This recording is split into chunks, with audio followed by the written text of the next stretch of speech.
the insurance adjuster say? Oh, well, the clinic coverage is not good. Now, I mean, if I'd been hurt or one of the patients, then it would all be paid for, but all that equipment. People will help, you know. Yeah, we'll get by. I know we will. I think once you get it back together, you realize most of that equipment is more usable than you think right now. Cruz, do you think that those guys will come back, that gang? Well, as a matter of fact, I'm having them come back this afternoon to help you clean up. I was just going to make a couple of... No. Why not? I don't want to be alone with them. Oh, I'm going to be there too, Mary. Oh, are you? Yeah. Well, can we go right now, then? Right now? Yeah, because I want to get back in time for my shift. And listen, you can make phone calls at the clinic. The phone works. Yeah, sure. Just a second. Kirk, listen, tell Eden I was here and that I'll call her later. Yeah, sure thing. Or if she wants to call me, she can reach me at the clinic. She'll know where that is. Okay, fine. Thanks a lot, man.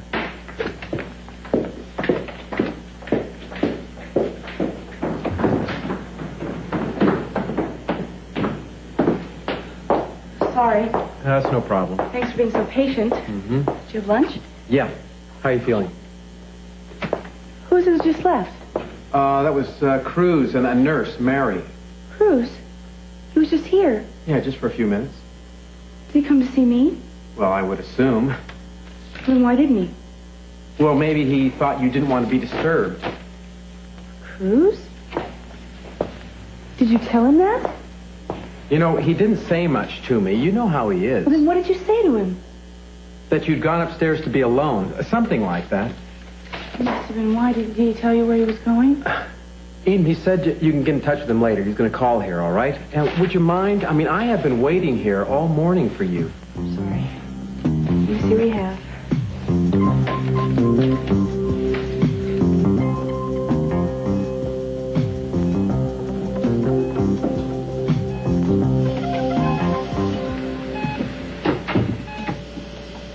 Hi.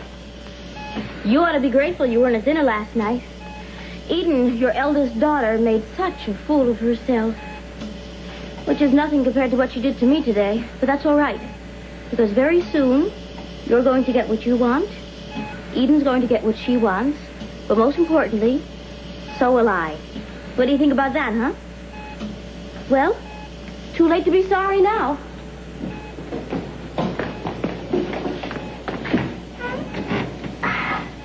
Possible.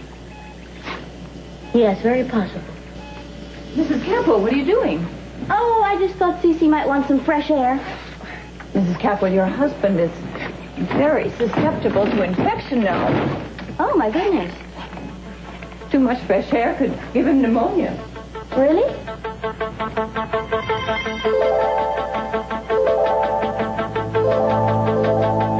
So takeover costs won't show till next quarter, you know, but that's going to be a respectable profit. It's there. You know, you may want to wait a little while for maybe a couple of weeks or something, just sort of play up the suspense before releasing the report. What? Are you hearing a word I'm saying? Of course I am. Eden, is it your father?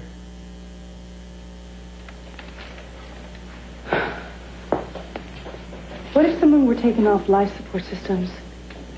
I mean, what would that mean legally? Well, I don't know. Every case is different. You know, and the law certainly isn't clear-cut.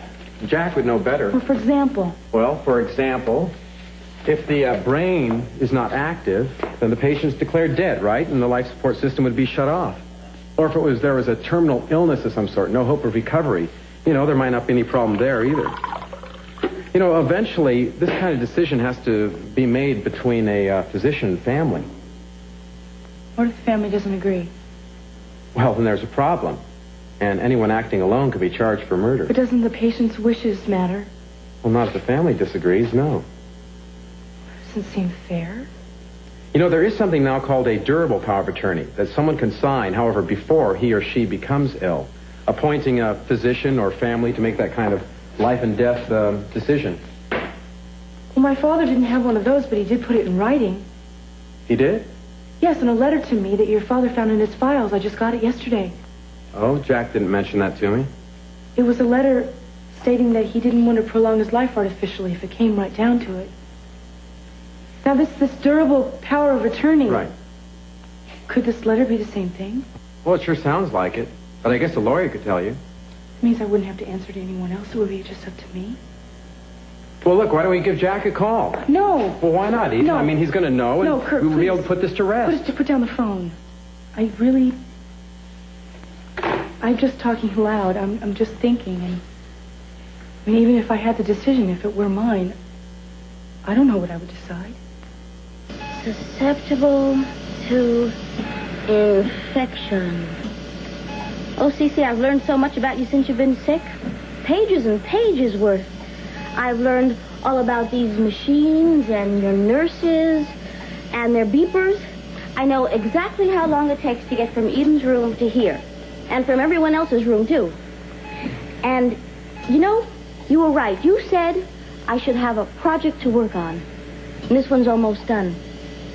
I even racked my brain trying to remember how you talked and the words you used. And I even learned how to copy your signature. So far, that letter I wrote to Eden from you was my masterpiece. I wish you could have read it. And now this pet project of your father's, the Capwell Foundation, cash awards honoring, individuals for... Hello? No. Hold on a second.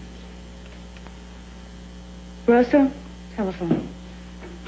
Anyway, press is going to be going out in that. Jack's already sent me notes on the articles and bylaws. Have you got it with you? No, it's at the office. So, are you ready to go? Well, actually, I'm feeling a little washed out today. Uh-huh. Well, look, why don't we just knock off about 6 and I'll take you out to dinner. What do you say? Well, thank you. But do you think you could just take care of this yourself? No, this isn't something I can take care of. Well, then how about if you messenger the papers to me? Messenger what papers? They aren't even drawn up yet. This is all in my head, Eden. Well, can we deal with this tomorrow morning? I mean, you have something else you could work on until then, don't you? Sure, absolutely. Oh, everything that we're letting slide. Kirk, I'm allowed a day off, for goodness sake. Fine, but what about me, Eden? I mean, are all my plans going to be constantly derailed whenever your boyfriend gets just a little hot and you want to sit by the phone? I don't owe you an explanation. Oh, yeah. Hey, I know just what you mean. Hey, Dad, where were you the first 15 years of my life? Kid, I don't owe you an explanation. Anyway, forget it. Look, I'm just an employee. Kirk, you are just an employee. Kirk, look, you are not an employee. You're smart and you're hardworking, and I respect you, and I appreciate everything you're doing. So send me a gold watch when I'm 50. Look, you don't understand, okay? I'm having a hard problem dealing with juggling my work and my private life. I know I'm not doing too well, all right? Eden, you know what it's like spinning plates up in the air. You know, like in the circus that the jugglers do? Listen to me. You concentrate on one, and then you concentrate on the other until, another one has a problem. I'll tell you what you've got to start concentrating on is that Capwell's company plate. Screw's mad. Hey, I don't know what he was or what he wasn't. That guy treats me like your I'll chaperone. talk to him about it. No, please. Not in my behalf, all right? I mean, please don't let me... Look, I feel bad about this. I've got work to do tomorrow. Well, I'll tell you what. The offer still stands if he doesn't give you a call by dinner, all right? Kirk. I'll see you tomorrow.